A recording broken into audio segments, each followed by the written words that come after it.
Welcome, Amor Fati, to a special extended conversation from the Branch and Mai's interview episode with Symbolic Studies on Cross and Polar Symbolism.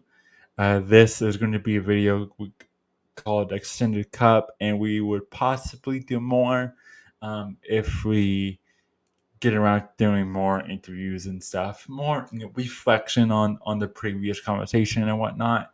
So this should be our extended cup on the polar and cross symbolism that we got discussing with Mario of Symbolic Studies.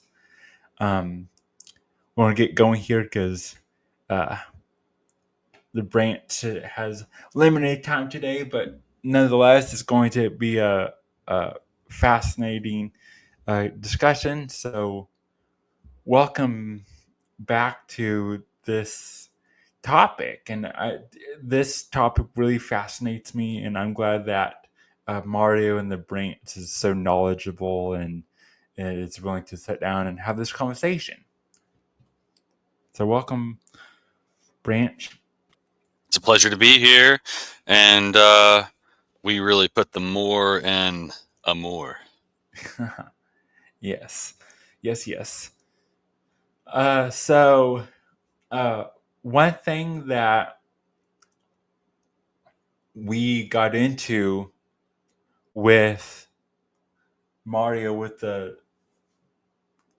cross and polar symbolism was the original cross possibly being this kind of black standing stone, which is where we get town squares and centers, right? This kind of idea connecting the cross to the pole star or center point. I know Branch found it interesting. Did you have anything you wanted to add, Branch?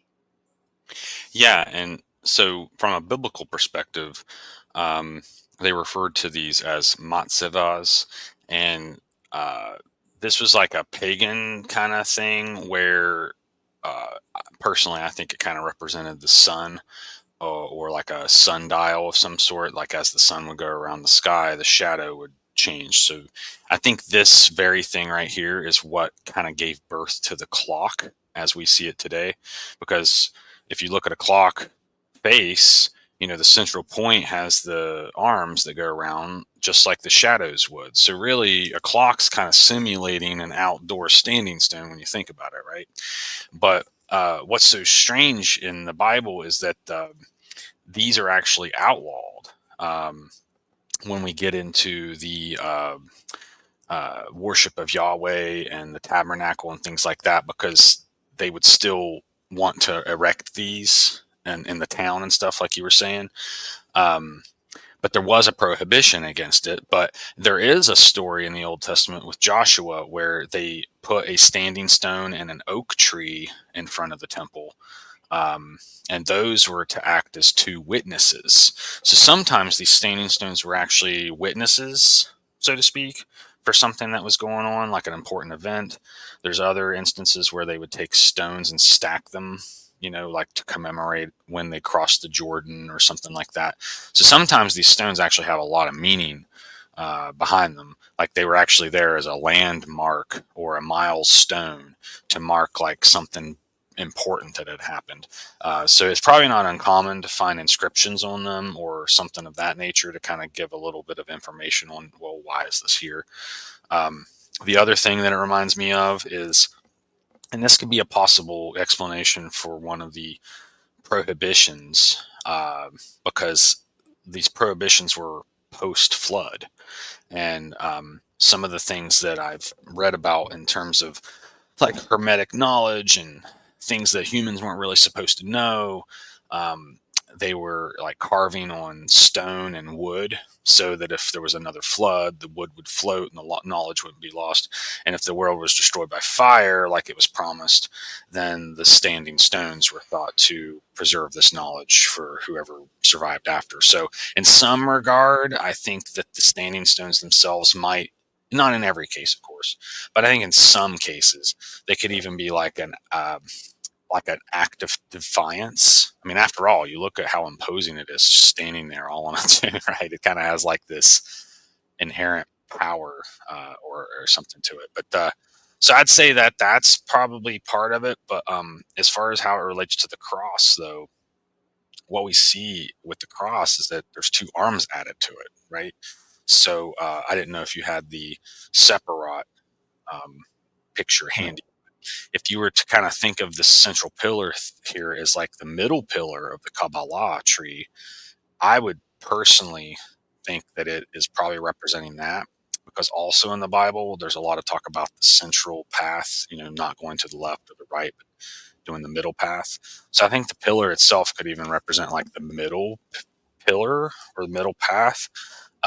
But the cross adds two elements to it that aren't there. You get the left and right. So either at the mid, you got mercy and severity, basically, like the right hand and left hand thing. So those were kind of added to the central pillar here, in this case, to create the cross. So what I'm thinking is, oftentimes in the Bible, there's these various covenants that are made. And I'd say at some point, a standing stone like this, a solitary standing stone, was at one time a covenant sign. But then as the people came to know God more intimately, he then changes it to something more like a cross eventually. And I just think it's strange, because it's like every time he talks to a new group of people, he changes his name and then gives them like a slightly different way to follow sometimes. So for whatever reason he's doing those things, so be it. But as far as I can tell, that seems to be kind of the overlay there, is that um, some change was made to the middle pillar with the addition of the right and left. And that seems to be what the cross really kind of is speaking to there. So I guess if you compared this to the body, this would be like the spine, but without the arms and legs, maybe. Whereas the Yeah. adding Uh, to it. yeah.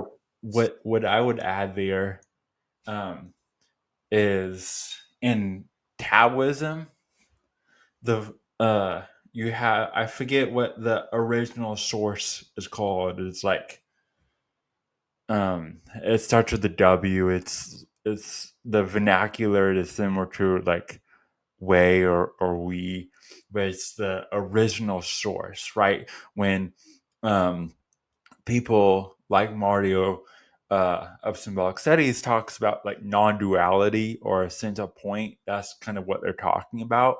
And then the first divide um, is when we get yin and yang. So yin and yang is symbolic to the first divide, and that's when everything from Earth became heavy, and that became your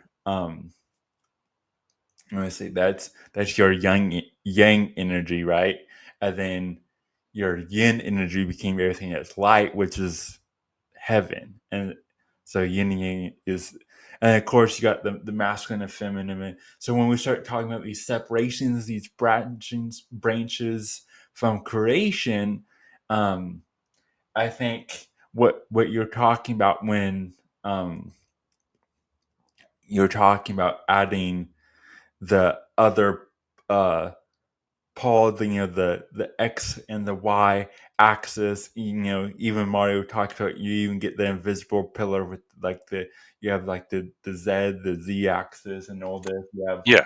multiple ways, but also with the two pillars, and then making the middle pillar, which we're kind of looking at now, being the invisible pillar, the third pillar, um, the spiritual pillar, um, is where like that middle pillar, the spiritual pillar, is the original source, and then the left and right pillars are the yin and the yang, right?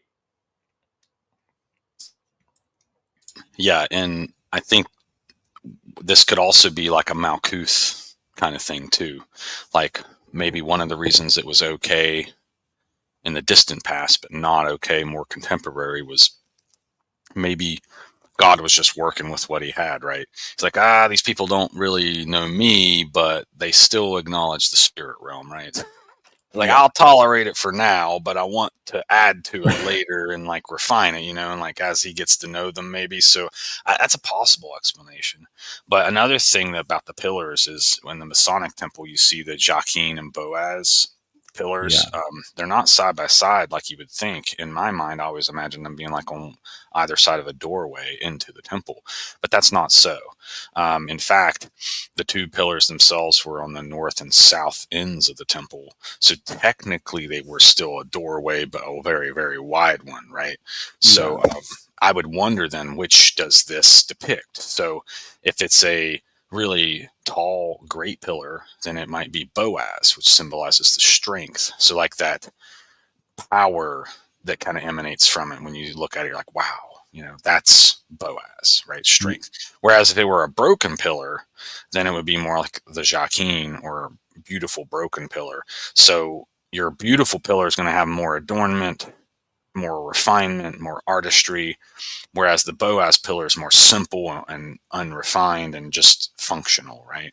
So those are two other differences I've kind of see there. So the cross is almost like the combination of strength and beauty in that Yeah. sense, right? Yeah. Since you're talking about a broken pillar, that reminds me of in Lord of the Rings, there was a broken sword that they had to Yeah. re-establish, re-put together. And I Remember the think name of it? what the name of it, not I was off the top, curious if you knew it. Okay, might have been. not off the Yeah. top of my head. But I'm I sure it do was know. something elfish that's hard to pronounce. um, well, it was the sword of the king when he fights in. Oh, so Uh, that's the cross, dude. You're right. yeah, Righteous. yeah. Um, but yeah, I think you have a link for Lord of the Rings that you can share, don't you? I do, and it's right here. I already got the screen share going, by the way.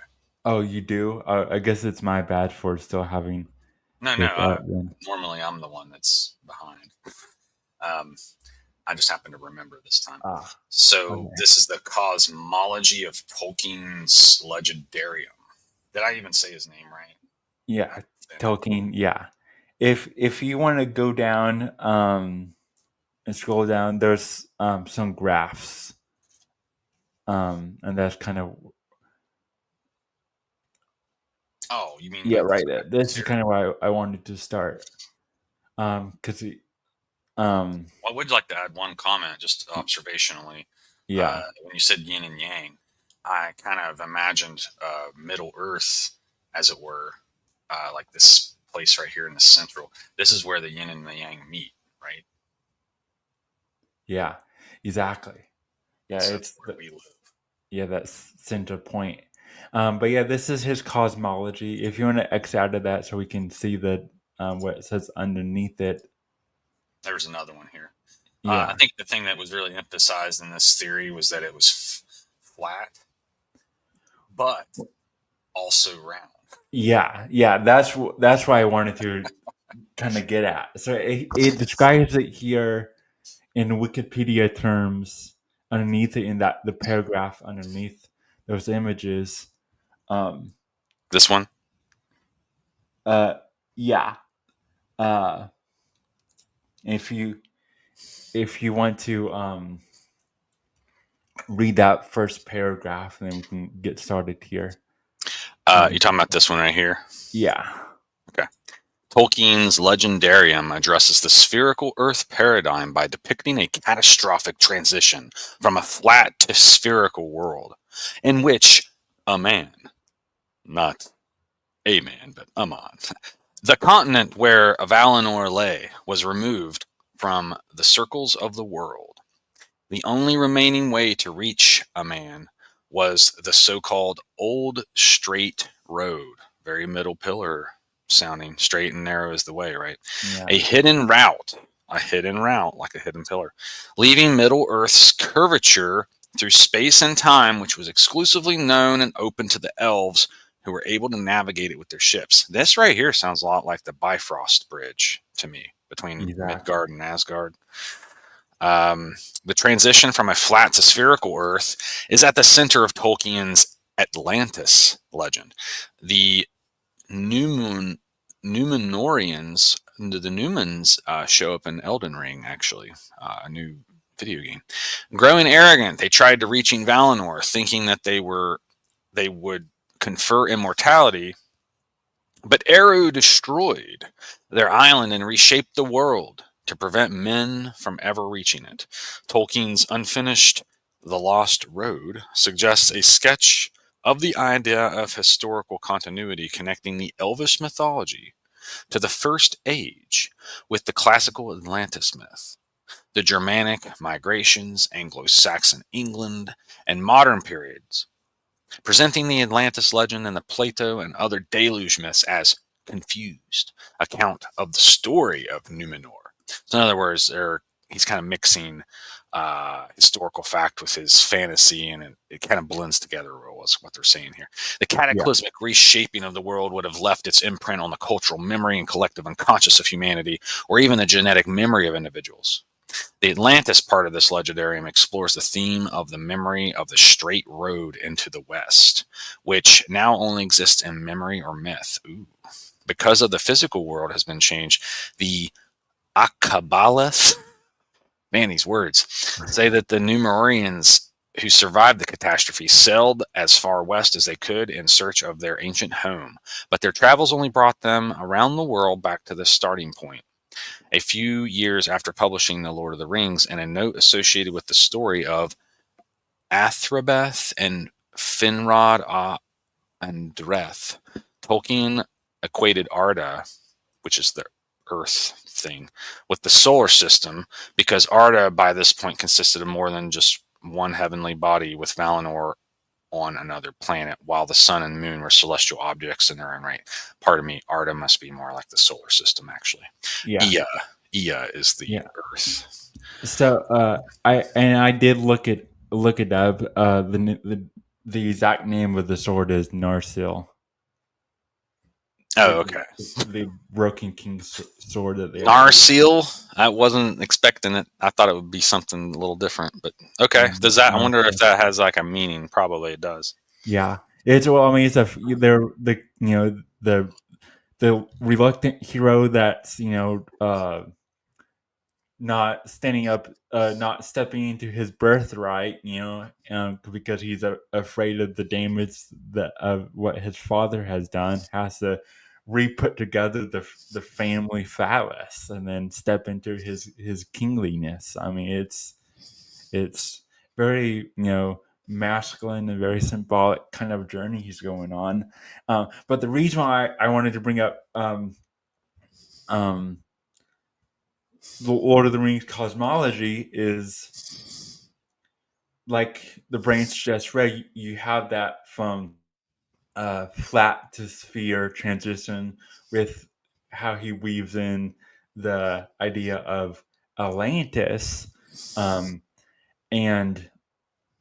in the cosmic egg cosmology and or electric universe theory, or this idea of a polar system, and like you said, there's also Nordic parallels here. um, there is that idea of this toroidal universe where it's flat and round. There's different, it's more electrical, energetic, formless, as it says in Genesis. um, and I think that the parallels of when Mario talks about the switch from polar to solar, um, is represented here. So I wanted to bring it up really quick, and the whole idea of like Middle Earth, right, being like center and um, all of that. Yeah, man. In fact, I kind of even wonder if Earth is just kind of where all of these energies from the planets and everything else kind of converge, like a nexus point where all these different energies kind of combine to form what we call the material world, right? Yeah. So it's like really here is it's really magical in a way, right? It's like it really shouldn't even exist. Yeah. So it kind of fascinates me to think about it. And also down here, it talks about his theological basis. I didn't want to go on and on about it, but he does include different names for planets and stars. So as you're reading his work, it's suggested here that you might even be able to map it out to the various. Oh, I'm so sorry. It was this one, to the various stars and planets. So I thought that was kind of interesting. Oh yeah. Tolkien had access since he was, part of a university. He had access to a bunch of ancient texts and all this and that that he studied. So his work is so thought out. It's Hmm. insane. Yeah, and it's very accurate to like a real cosmology that would arise in the real world. But I was just going to add one thing. I think the cross in itself, the word, it kind of denotes like the nexus of when these two vectors meet and it forms a cross of sorts. So yeah, it's I think in a way it's kind of lending itself to the fact that this is where things, the crossroads in our solar system, so to speak, where all these things are possible. You can't have it elsewhere.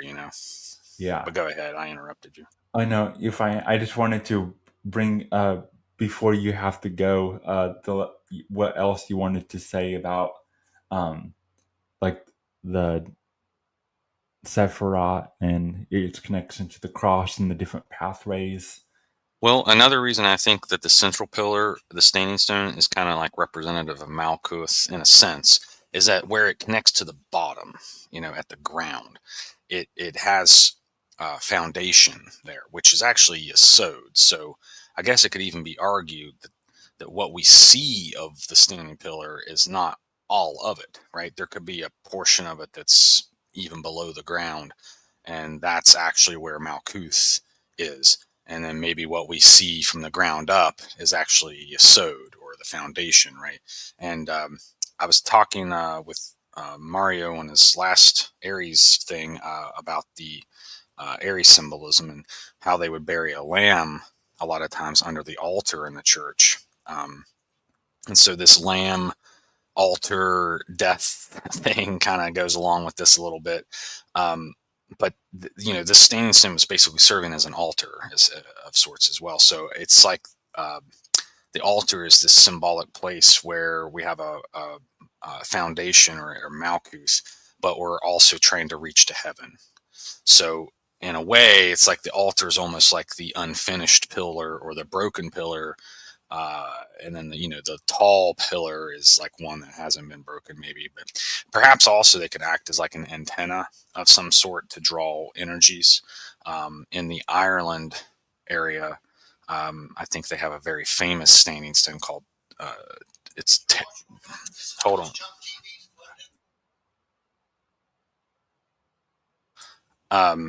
So sorry, I have to help somebody. So the um, lost my train of thought. In Ireland, there's a standing stone. Oh yeah, it's named Tara, and so Tara was where the kings would be crowned. So there's also this like relationship to the standing stones and like a marriage type ceremony that would take place between like high kings and the spirit world or whatever. Ah, But yeah, I do have to go now. yeah. Okay, yeah. And so, but the branch is going to go, but I am going to continue on. I have a little bit more to say and a couple more images I want to share. So, thanks, Branch, for coming and recording this today, and we'll see you next time. Oh yeah, I also see it as like the tent pole for like the firmament and stuff like that. But Oh, anyway, thanks yeah, so much for having me, man. I'll try to be available more the next time. All right, yeah. bye bye. Bye. Awesome. So we are here, and I'm gonna keep this out so there's something besides myself that you guys can look at, even though I do have other images.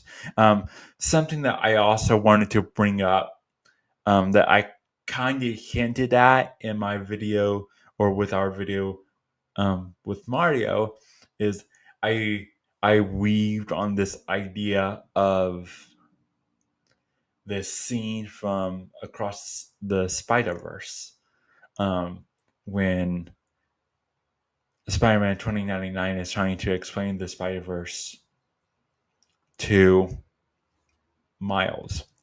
And so I have some screenshots here, and I know I've talked about Spider Verse a lot on the channel, but bear with me.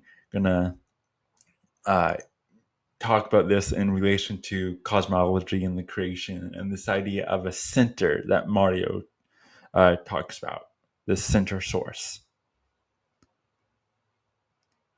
So, the first Spider Verse screenshot I have is this, and at this at this point, um, you know, uh, Miles is meeting the Spider-Man 2099 Miguel O'Hara for the first time, and the rest of the Spider Society at their base, and they're stepping into like this like AR room, hologram room, holodeck space, and Spider-Man 2099 uh, starts talking about the creation of the multiverse. And so first it starts off with this black void, and this white dot kind of appears and starts drifting downward, and Miles or Spider-Man 2099 Miguel O'Hara says, this is everything. So this is a central source. Again, we get references like this in Taoism and even in Christianity, when you know the first was in Genesis, when God created the universe and it was just God. It was this energy, this spiritual force, this vibration, and then that in Across the Spider Verse, that single dot, that single seed, that center point falls down and gets planted and becomes a tree, or the tree, in the Garden of Eden, the tree of life, Yggdrasil, and this is the first split in Taoism, as I mentioned earlier. This is, you could say, the 1D to the 2D in metaphysics.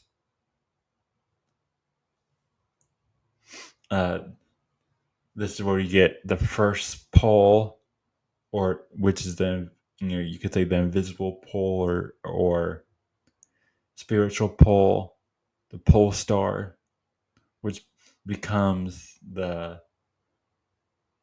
actually third pillar when you get to the next stage, which is when you get the three pillars, and that's, as we mentioned earlier, Joachim and Boaz. And then anytime you see two pillars, that's always the third way, the middle way, the narrow way, Jesus's way. But after this, and he sees all these timelines of this tree, these pathways that you could make. So this would be like, first there's the seed, and then there's the tree, the 1 to the 2. The 2, the line, is your forward marching time. And then after that, we step into the next dimension, and that's when the tree becomes a spider web. a Spider Verse, and where these lines converge and meet, these are what they call canon events, or these are nexus points. So these are foundation pillars of their multiverse that keeps the fabric of creation alive, right? Um, and again, this gets to pillar central um, symbolism, and gets to the idea of like the weavers. And um, I'm also doing a review of the Adjustment Bureau, which is based on a fellow K. Dick short story, The Adjustment Team, and this gets the whole idea of fate as well. But right now we're talking about pillar cross symbolism, and a nexus point, of course, is a center point of what a crossroads, right? And where two things verge and meet.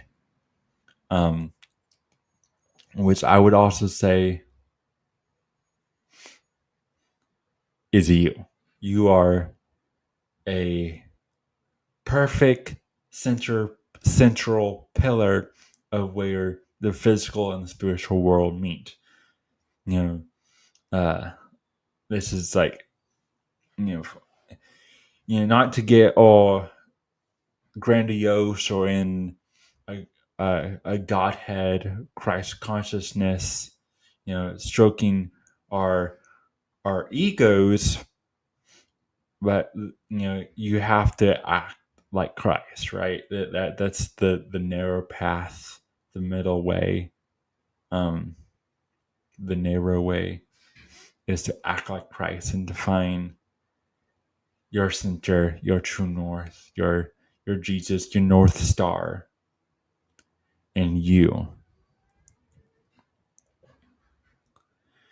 And here, in this graph, what I find interesting is you got the 9 fruits of character. You can also refer to it as like one's virtues. Like you got like in Stoicism, you got Stoic virtues. Speaking of Stoicism, there is also something in Stoic um, cosmology and Stoic physics um, called uh, Logos spermatica, and it's the original seed, this primordial force, this source of where all things in creation comes from. So it's like this God energy, and that is going back to the seed here, right? Um, so I think all of that, where what I find interesting about Mario's work as far as the polar symbolism stuff he does and the stuff with the North Star. And really, that's what all his stuff kind of goes back to, whether he's talking about um, astrological symbolism or even tarot symbolism.